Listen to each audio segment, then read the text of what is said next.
The Democratic donkey presides happily over the Atlantic City boardwalk as the party's national convention pursues its more sedate way indoors. It's what has been called a one-man convention, and everyone is already on his bandwagon.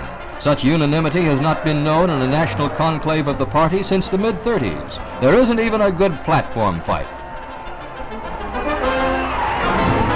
Most of the demonstrators, who in other conventions would have been vigorously promoting one golden name or another, relax in fun and games by the seaside. The only thing that has wise men puzzled in the opening days is who will be tapped for vice president.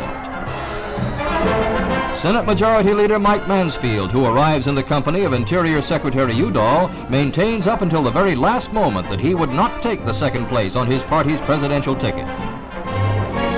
Senator Hubert Humphrey, who guided the Civil Rights Bill through to its passage, pretty consistently held first place in the vice presidential sweepstakes. A fellow Minnesotan, Senator Eugene McCarthy, also was given good odds in the public, if not the presidential mind, after Mr. Johnson ruled out consideration of any member of his White House family.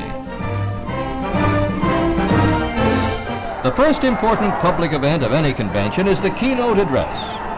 This year, President Johnson's 9 months in office are reviewed by Senator John O. Pastore. America now moves on with majesty of these 9 miracle months.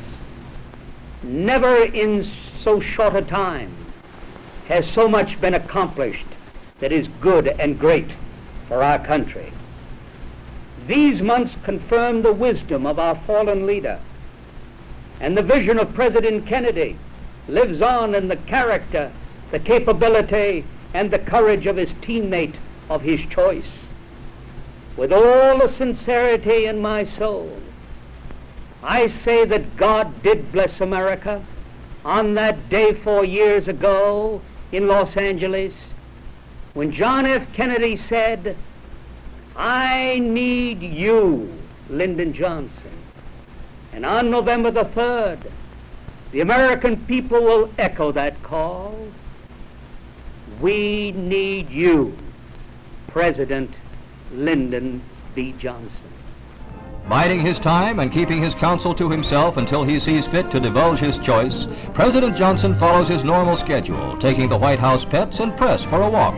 Such informal hours will become increasingly rare, for after naming his running mate and accepting his party's accolade at Atlantic City, Mr. Johnson must speed up the fight between now and November as to who will be the next 4-year tenant of the stately mansion on Pennsylvania Avenue.